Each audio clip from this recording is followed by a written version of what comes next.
오늘은 이제 요한 2서 한 장밖에 없는데 강의 시간인데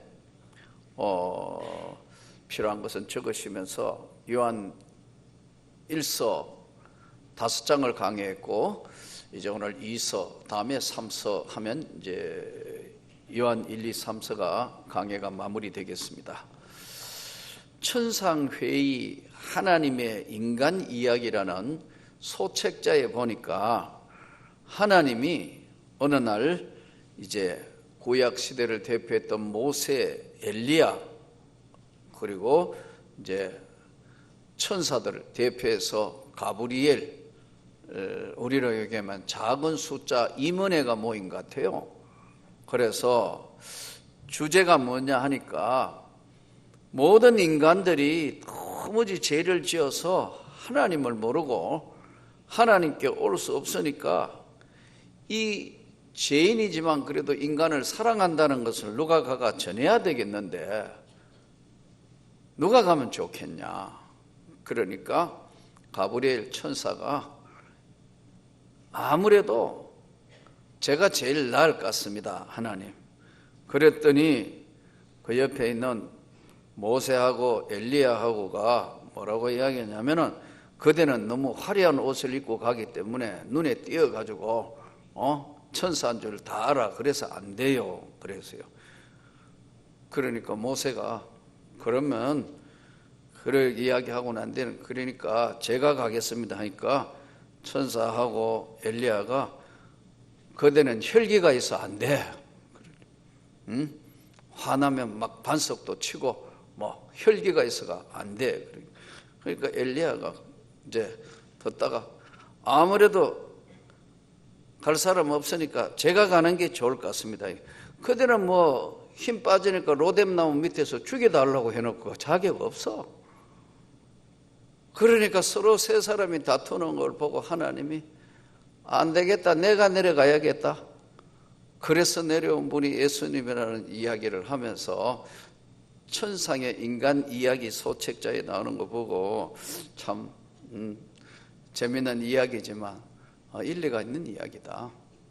사람이 만일 다르게 오면 천사라 해서 영접을 안 할 거고 인간이 인간을 바꾸거나 인간을 변화시킨다는 게 얼마나 어렵다는 걸 우리에게 주는 교훈적이고 예훈적인 말씀이 되겠죠.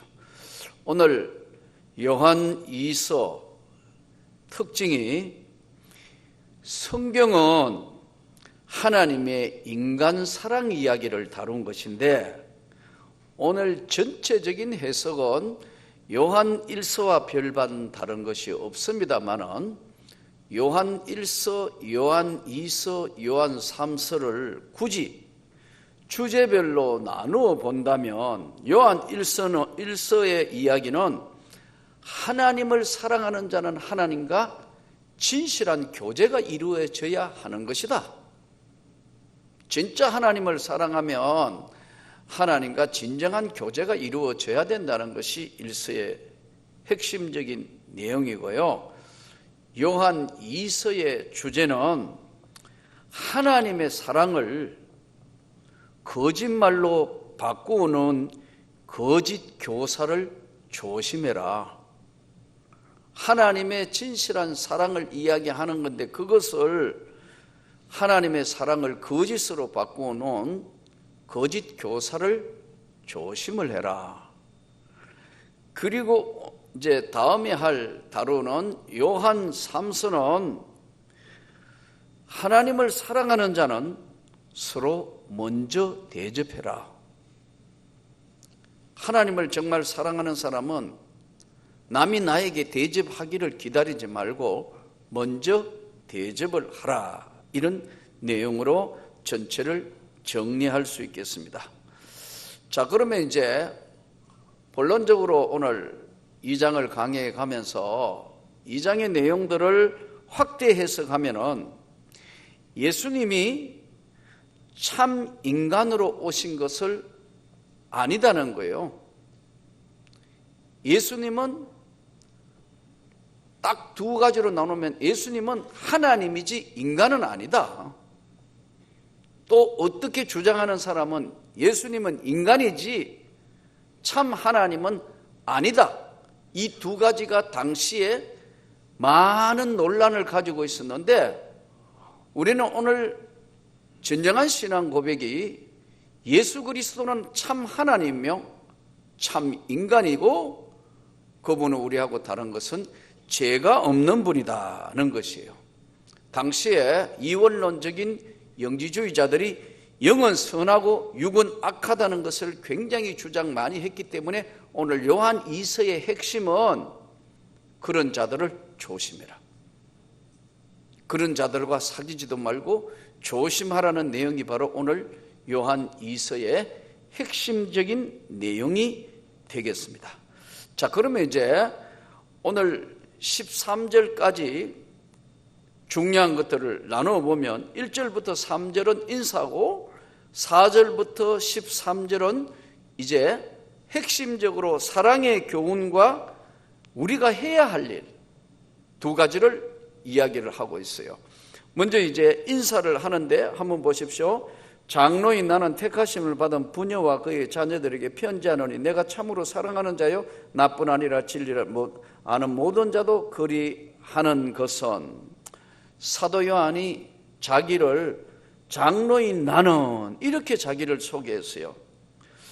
이 당시에 지금 이제 오늘날에 이 하고는 조금 편제상 다릅니다만은 이 당시에 사도 요한이 장로는 이렇게 이야기했어요. 이때 장로라는 제도는, 지금 우리가 장로교니까 장로라는 제도는 하나님의 교회의 기둥을 지칭하는 수식어예요. 그래서 기둥이 왔다 갔다 하면 되는 거예요. 그 목회자도 우리가 지금 헌법에 대한예수교 장로회 총회 총칙 헌법에 보면은 목사는 두 가지를 하는데, 하나는 교회를 대표하고 또 동시에 목사는 말씀을 강론하고 모든 행정 치리를 하는 대표자예요. 당의 시무 장로님들은 목사님을 도와서 전체적인 교회의 모든 것들을 같이 협력하여 치리하는 거예요. 치리라는 게 뭐냐면 다스려서 같이 기둥을 세워서 가는 자란 이런 뜻이에요. 그러니까 목사님은 말씀도 전하고 그 행정적인 걸 다 하는 총괄 대표라 이런 얘기예요. 그래서 사실은 장로님은 존경을 받는 자여야 되고 신앙의 모범이 되어야 될 때만 전통을 수여할 수 있었기 때문에 사도 요한은 자기를 소개하면서 장로인 나는 택하심을 받은 부녀와, 이때 부녀는 뭐냐면 신앙이 돈독한 어머니들을 이야기하는 거예요. 예? 아주 신앙이 돈독한 어머니들을 부녀라고 그러고, 통상적으로 사용되는 용어로는 믿음의 여인들을 부녀라 이렇게 이야기했어요. 그의 자녀들에게 편지하노니, 또 참으로 사랑하는 자의 나뿐 아니라 진리를 아는 모든 자에게, 그러니까 수신자가 편지글인데 택하심을 입은 부녀와 어머니와 그 자녀들, 택하심을 입은 모든 가정 사람들에게 이야기하는 것이고, 진리를 아는 모든 자, 예수를 영접한 진리를 아는 모든 자, 그리고 영원히 우리와 함께 진리를 찾는 자, 영접한 자, 찾는 자, 그 가족들, 세 종류이죠. 예? 부녀와 택하심을 입은 그 사람들과 그 자녀들, 그리고 예수를, 진리를 아는 모든 자, 예수를 구주로 영접한 자들, 그리고 앞으로 영원히 우리와 함께 진리를 찾는 자 전체에게 이 내용이 해당이 된다, 이런 내용입니다. 그 사람들에게 우리 안에 그하여 영원히 우리와 함께 진리로 말미암음이다. 은혜와 공률과 평강이 하나님 아버지와 아들 예수 그리스도로부터 진리와 사랑 가운데서 우리와 함께 있으리라. 여기 오늘 중요한 단어가 은혜.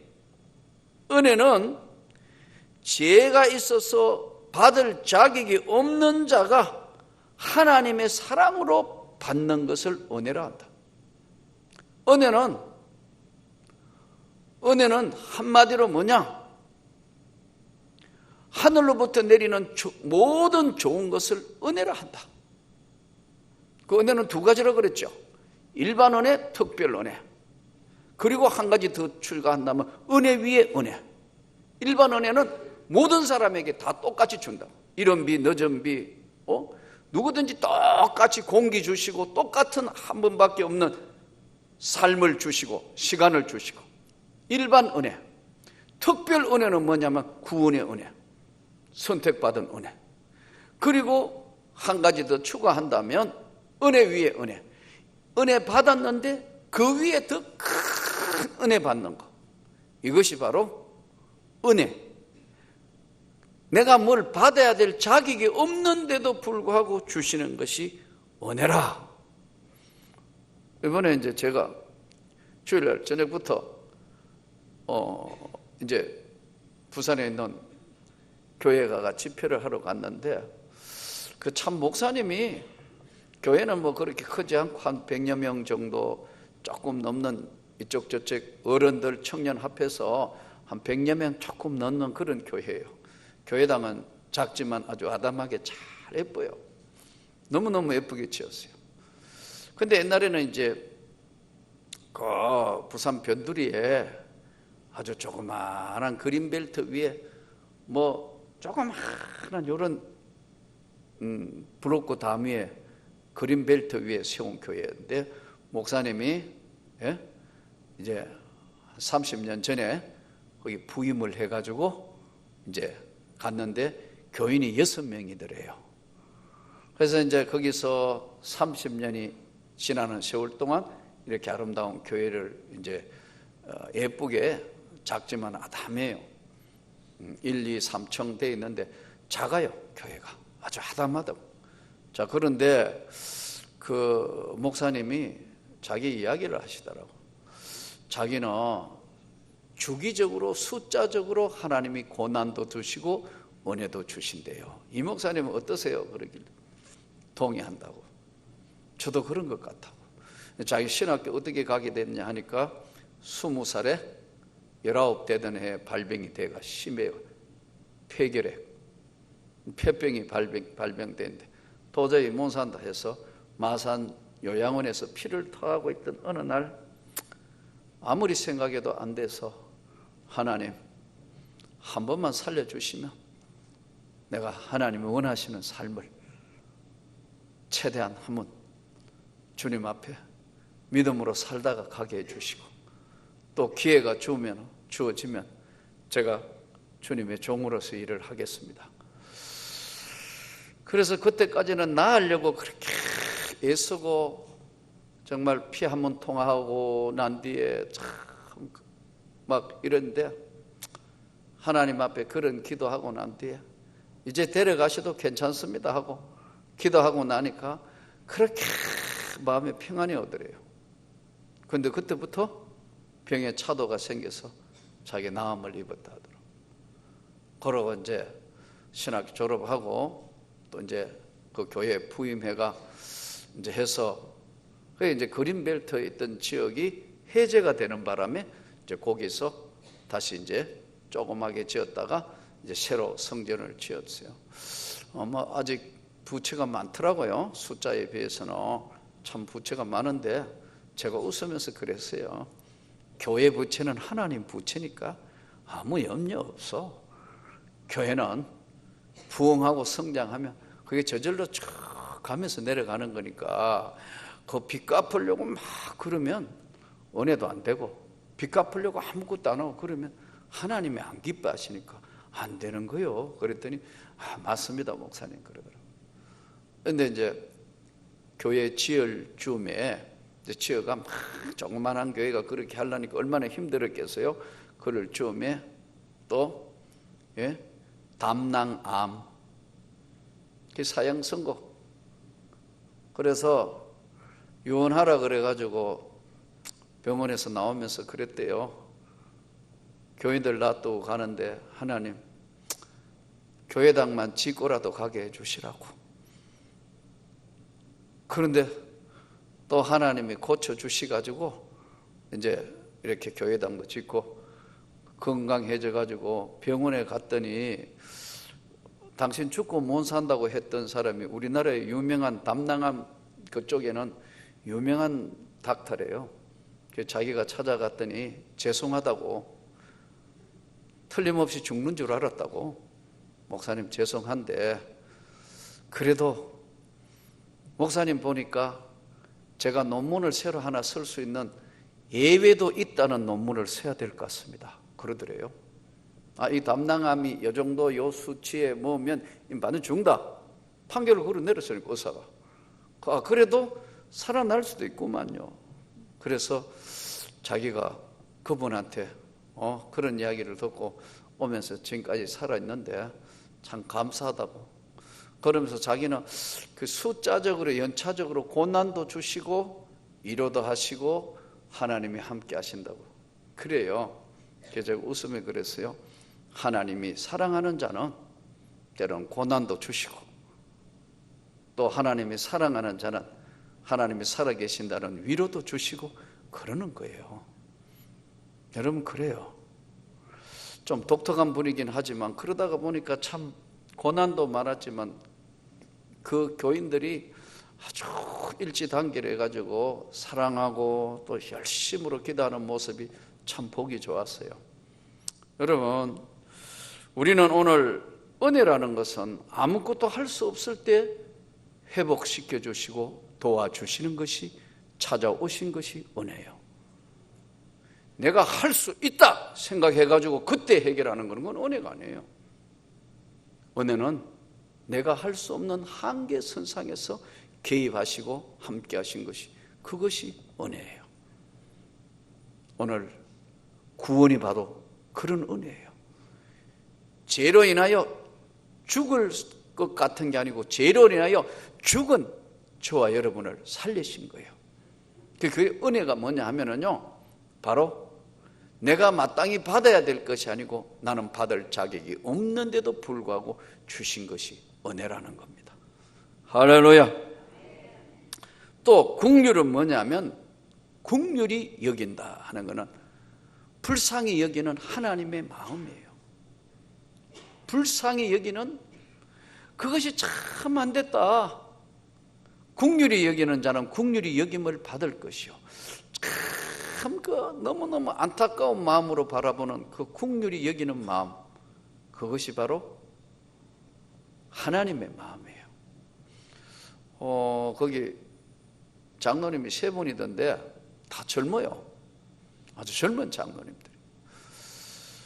연세 많은, 좀 나이도 목사님하고 나이가 비슷한 연대, 나하고 목사님 거의 비슷한 연대, 저보다 조금 몇 살 적은데 그 장로님들은 몇 분 계신데 교회 짓고 막 어려울 때 다 나가버렸대요. 그래서 끝까지 버티고 있었던 사람들이 지금 젊은 장로들이 세 사람인데, 이분들이 안수 집사였다가 장로가 된 분들이라고. 그 이제 이분들하고 이제 또 식사도 같이 하면서 그분들이 은혜 받으니까 그런 이야기를 하더라고요. 목사님, 예? 그랬더니 저희들이 이번에 와서 목사님 말씀을 들으면서 깨달은 것이 있습니다. 뭡니까? 그랬더니 거기 이제 해서 또 목사님들도 오시고 해가, 선배 목사님들도 이제 제가 집회를 하니까 오시고 그랬더라고요. 그래서 이제 선배님들도 오고 이러니까 어떻게 해요? 그 밥은 같이 먹었는데 또 커피를 마시자고 그러는데 선배 목사님들인데 어떻게 해요? 우리끼리 먹으니까 선배님은 가세요, 그럴 수 없잖아요. 그래서 제가 이제 커피를 샀어요. 커피를 사니까 또 그 같이 있는 분들은 8명이 있는데 2명만 사주고 나머지는 안 사주면 어떡해요? 그러니까 제가 샀어요. 그랬더니 거기 있는 분들이 전부 이야기가, 강사가 와가 커피 사주는 건 처음이래요. 제가 봐도 처음일 것 같아요. 왜냐하면 저에게는 또 거기 선배님들이 계시니까 다 당연히 후배인 내가 대접을 해야 되는 게 맞잖아요. 근데 그 장로님들이 젊은 분이 그런 이야기를 해요. 저희들은 참 가진 것도 별로 없고 배운 것도 별로 없고 뭐 내놓을 게 별로 없지만 저희 한 가지 배운 게 있대요.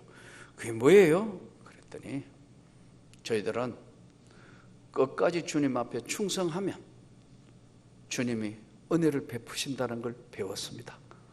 맞습니다, 여러분.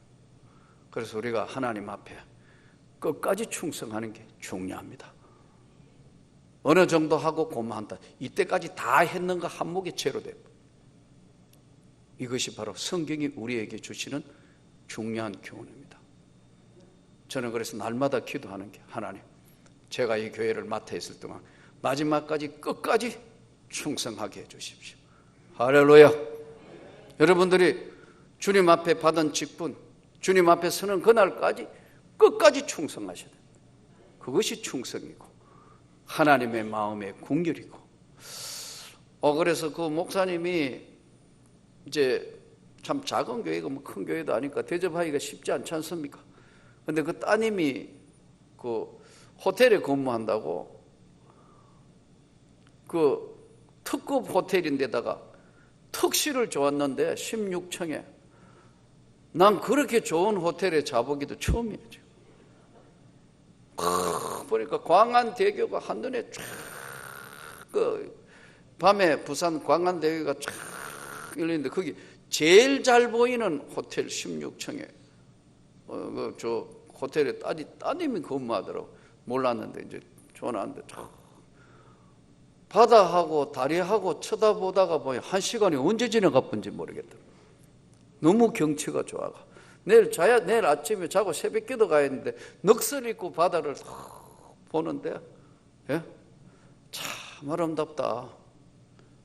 세상도 아름답고 참. 그래서 호텔에서 특급 호텔이니까 호텔에서 뭘 주느냐 하니까요, 아침 식사 이제 그 뷔페를 드시라고 3장을 준 거예요. 근데 저는 아침을 잘 안 먹어요. 왜냐하면 아침까지 먹으면 체중이 감당이 안 되기 때문에. 원청 잘 먹는 체질이기 때문에 2끼가 적당한 것 같아요. 그러니까 아침은 대수스막 이렇게 살살 해야 되는데, 여러분 제일 힘든 게 여러분이나 저나 느끼는 게, 여러분 뷔페 가면 많이 먹잖아요. 차라리 하나에 딱 한 뭐 음식이면 주르기는 하지만 뷔페는 한 번 갔다 오면 돌아보고 난 뒤는 음식에 미혹돼 가지고 가가지고 또 한 접시 또 한 접시 또 한 접시 하다가 보니까 항상 이게 과식할 수 있는 게 뷔페잖아요. 그래서 이제 아침에 그걸 3개 주길래 이제 모아놨다가 한목에 쓸 수 있냐 하니까 호텔에서 오케이, 언제든지 한목에 쓸 수 있대요. 그래서 우리 성대길 목사하고 김현옥 사모 오라고 아침에 새벽 집회하고 화요일날 아침에 불렀어요. 둘이를 불러가 실컷 먹어봐라. 한번 제일 맛있는 거 하면 실컷 먹어봐라. 잘 먹더라고. 실컷 먹어봐라. 나는 어차피 많이 먹으면 안 되니까 조금씩 먹을게. 또 뭐 점심 때도 강사니까 점심 때도 잘 먹고 저녁 때도 잘 먹고 그렇잖아요. 그러니까 아침 나는 뭐 조금 먹을 테니까. 그러니까 화요일 날 근데 우리 성 목사가 더 새카매졌어요. 부산에 햇살이 강하니까 여기보다 까매진 것도 있겠고, 담임 목사 하니까 아마 쉽지 않을 거예요. 말은 안 해도. 예, 그래서 성 목사하고 우리 김현옥 사모를 가만히 쳐다보면서 저 멍든 가슴은 언제나 풀릴까? 저 멍든 가슴이 다 해결되고 할 때는 목회 경륜이 10년, 20년은 흘러가야 될 텐데.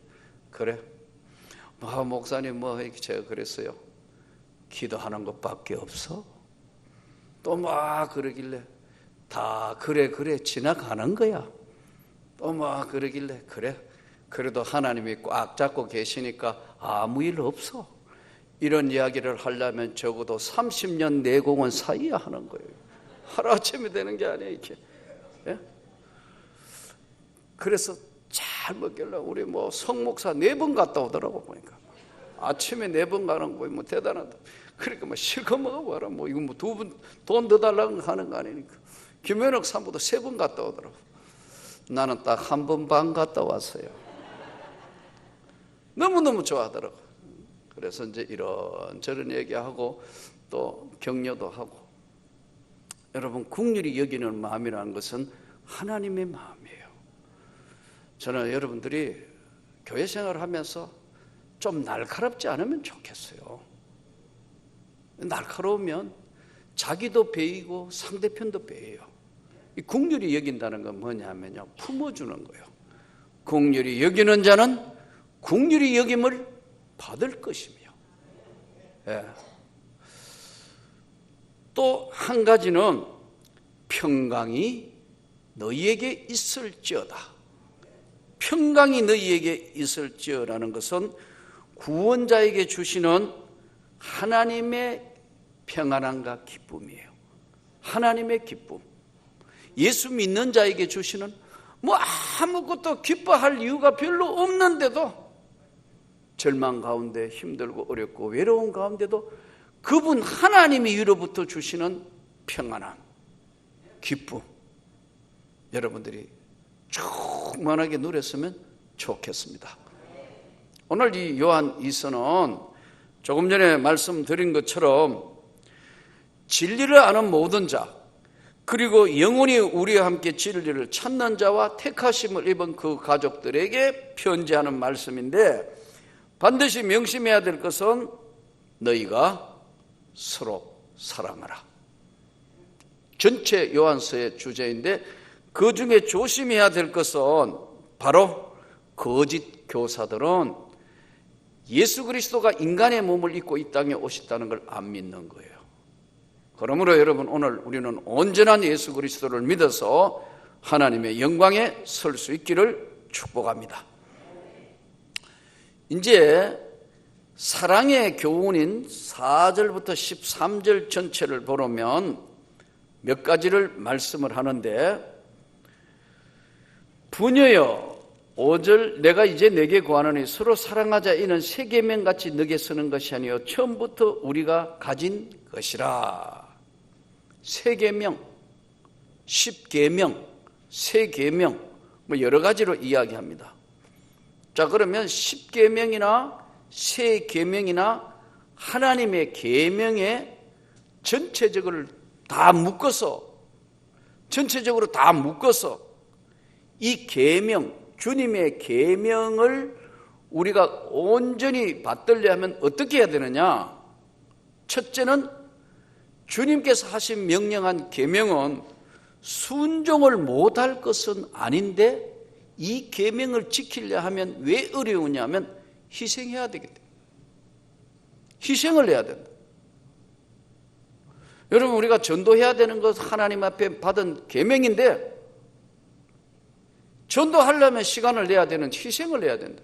내 삶의 일부분을 주례가 하고 해야 되고, 이렇게 예배 참석해서 하나님께 간절히 기도하려면 예배 참석해서 다른 시간을 다 희생해야 되기 때문에 제일 첫 번째, 서로 사랑하라.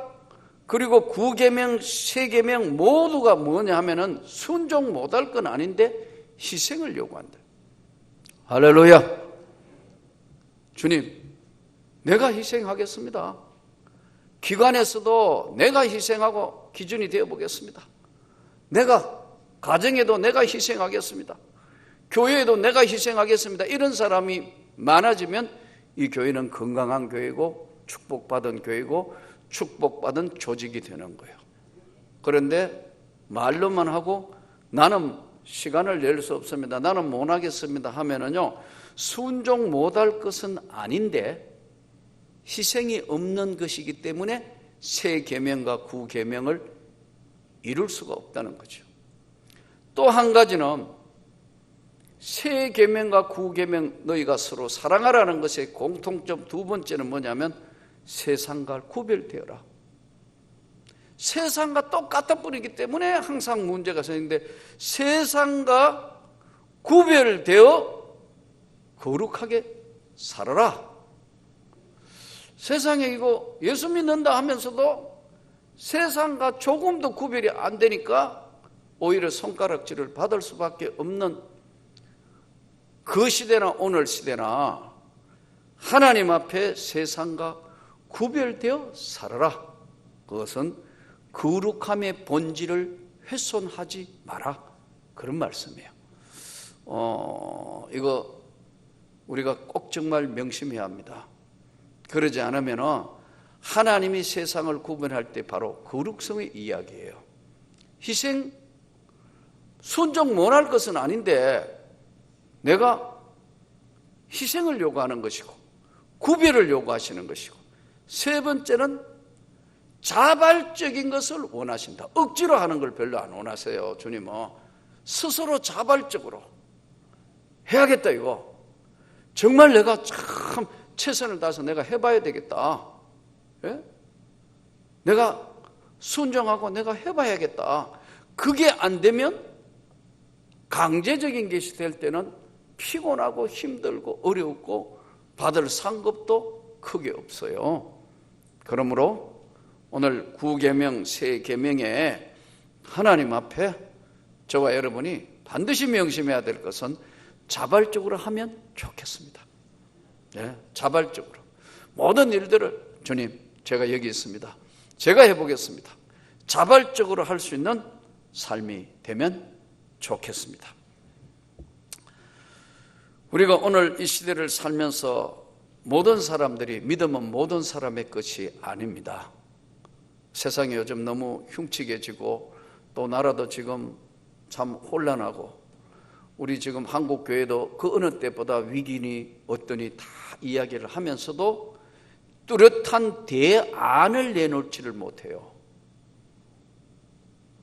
정치 지도자든, 지금 우리나라에 있는 정치 지도자들은 또 이 땅에 뭘 할 수 있는, 뭐 이야기할 수 있는 사람들이 비판은 많이 하시는데 어떻게 하면 되느냐 하는 대안이 없다는 거예요. 오늘 요한 2서를 통해서 성경적으로 몇 가지 대안을 저는 여러분들에게 오늘 성경이 주시는 이 말씀을 통해서 몇 가지 대안을 우리가 찾아볼 필요가 있다는 겁니다. 첫째는 불만과 불신의 시대에 알아야 할 것은 꿈이 없는 시대예요. 불신과 불만의 시대의 특징이 꿈을 상실한 사회고 꿈이 없는 세상이에요. 제가 지금 사도행전 강해 그 책은 앞으로 책 제목을 예수의 꿈 우리들의 이야기라는 책 제목으로 지금 준비해가 있는데요, 오늘 이 시대는 꿈이 없는 시대예요. 가정도 자꾸 꿈이 없어요. 생활이 어렵고 자신이 힘들고 어려운 문제 생각하니까 예수님은 어디로 가버리고 자기에게 계산돼서 할 수 있는 것만 하지 꿈을 잃어버린 시대예요. 그래서 저는 여러분들께 오늘 성경으로 다시 예수님의 꿈 우리들의 이야기에서 이 시대는 불신의 시대, 불만의 시대에 반드시 알아야 할 것은,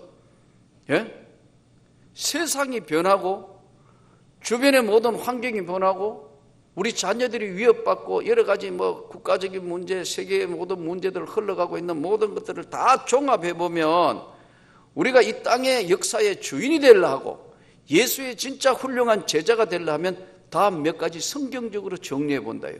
첫째, 우리는 하나님 앞에 지나온 삶의 개인이든 아니면 여러분의 가정이든 교회든, 이 명문교회도 30주년을 맞이하는데 역사의식이 있어야 됩니다.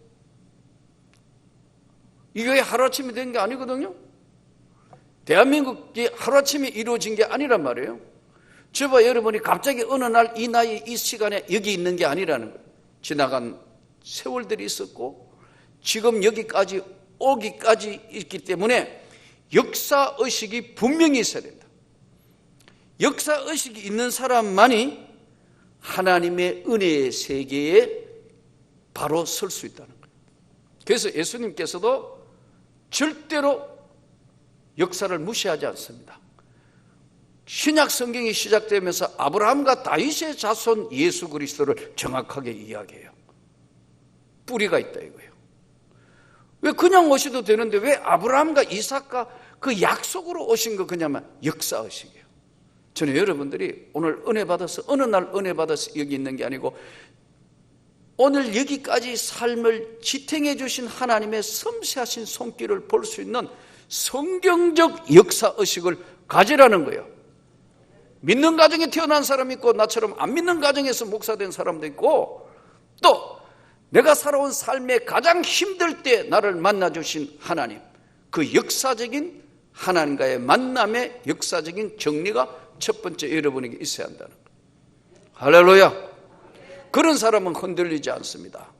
역사적인 신앙의 뿌리가 없기 때문에 여러분 이렇게 자빠지고 저렇게 자빠지지만 신앙적인 역사식이 확실히 있는 사람은 무너지지 않아요. 저는 가끔 그런 이야기 해요. 학교 가서 학생들한테 우리 총신이 무너지면 한국교회는 이미 희망이 없다. 왜냐하면 내가 다녀보고 내가 본 교회는 가장 보수적이고 그래도 말씀을 붙들고 살아야 되겠다고 그래도 몸부림치고 싸우기도 잘하고 여러 가지 분열도 많고 많은 어려움이 있지만 그래도 성경이 유일무이한 하나님의 말씀이라고 붙들고 있는 총신이 무너지면 한국교회는 희망이 없다. 이게 예전에 총신대학 학부 전체 수련회 할 때 저의 주제였어요. 그렇습니다, 여러분. 역사의식이 분명해야 된다. 신앙은 뿌리가 중요합니다. 여러분들이 1대 믿는 사람은 여러분이 신앙의 뿌리가 될 것이고 2대를 믿는 사람은 아버지가 어머니가 신앙의 뿌리가 될 것이고 3대는 그 할아버지가 뿌리가 되었을 것이고 우리 아이들이 그 바탕 위에 자라는 거니까요. 여러분의 뿌리는 바로 이 명문교회가 30년을 버텨온 뿌리 위에 세워져 있는 직분자고 목회자고 하나님의 은혜자이기 때문에 제가 그 바쁜 일정 만내 부산에 가면 친구들 동기들 그 많은데도 왜 성목사를 또 부르고 아침에 시간 내가 그 사모까지 왜 부르냐 하면 성목사도 여기 있으면서 이 긴 시간 동안 명문교회가 배출한 목회자이기 때문에 관심이 있어서 다시 가는 겁니다. 뿌리란 이렇게 중요한 겁니다. 두 번째, 우리는 스스로의 체질 강화를 해야 합니다. 스스로 체질을 강화 안 하면요 다 무너지게 돼 있어요. 지금 우리나라 이거 시끄러운 게 법 앞에 평등한 것보다 더 문제가 떼쓰면 다 되고 몰이세하면 되고 법은 법이고 지켜야 될 윤리나 도덕이나 이런 거 이것들의 모든 것들을 스스로 안 지키는 거예요. 그래서 저는 여러분들이 교통신호도 좀 잘 지키면 좋겠습니다. 서택하는 왜 그래요? 자주 날라옵니까? 안 보면 막 가가 몰고 가가지고 또 하나 끊고 될 수 있으면 실수로 할 수는 있겠지만 조심해야 합니다. 또 동시에 그는 아주 그럴 수 있는 거니까요. 그 외에 우리가 하지 말아야 될 것들 체질 강화를 시켜야 됩니다. 이것은 하나님 앞에 이거 이렇게 하면 안 된다. 체질 강화가 안 되면요 자꾸 좋은 쪽으로 자꾸 바꿔야 돼요. 동시에 성경으로 다시 돌아가려면 뭐냐 하면 도덕성 회복이 굉장히 중요합니다. 요즘 신학교 안에도 전도사들 이거 학교 공부할 때 이거 성직론을 가르치자. 안 되겠다. 목회자는 성직자다. 이거를 가르치자. 지금 이야기가 나올 정도로 그래요. 하나님 앞에 정직하고 하나님 앞에 깨끗하게 살려고 노력하고 하나님 앞에 순수하게 아름다운 모습의 이 도덕성 회복 이러다 보니까 성적 타락 이야기 많고 온갖 것 이야기들 별의별 이야기가 다 나오는데 도덕성 회복. 두 번째는 체질 강화. 이 체질 강화를 하기 위해서는 가장 필요한 게 뭐냐? 열정 회복입니다. 여러분이 예전에 잘 믿었던 거 절대 자랑하면 안 돼요. 예전에도 열심히 한 만큼 저는 지금도 저와 여러분이 복음에 대한 열정이 있기를 축복합니다. 기도의 열정이 있어야 되고 전도의 열정이 있어야 되고 영혼구원에 대한 열정이 없고 예전의 이야기 우리 예전에 어떻게 했는데 그런 이야기는 안 된다는 거예요. 예전에도 열심히 했고 지금도 열심히 하고, 몸이 못 따라준다 하더라도 내 마음이 더 움직일 수 있도록 체질을 바꾸고 도덕성을 회복해야 돼요. 마지막으로 우리가 오늘 반드시 알아야 될 것은 영적 재무장을 해야 합니다. 영적인 재무장. 영적인 재무장이 어떤 걸까요? 영적 재무장 하는 거, 다시 기도하는 것밖에 방법이 없어요. 다시 세상 말로 죽기 살기 기도하는 것밖에 방법이 없어요. 이것은 성경 전체를 관통해서 내려오는 유일무이한 하나님의 명령이에요. 시험에 들지 않도록 기도해야 되고, 우리가 하나님 앞에 구하고 또 구해야만이 겸손해질 수 있고 하나님의 뜻을 구할 수 있습니다. 오늘 또 요한 2서의 말씀, 새 계명이 무엇인가? 하나님의 그 깊은 세계를 다시 한번 우리가 유추해서 보면서 역사의식이 있어야 되고, 체질을 강화해가 바꿔야 되고, 도덕성 회복이 심각한 지경에 있으니까 바로 세워야 되고, 영적으로 다시 재무장하는, 그래서 주님을 사랑하는 것으로 가득 채워지는 축복이 일어나기를 진심으로 축원합니다.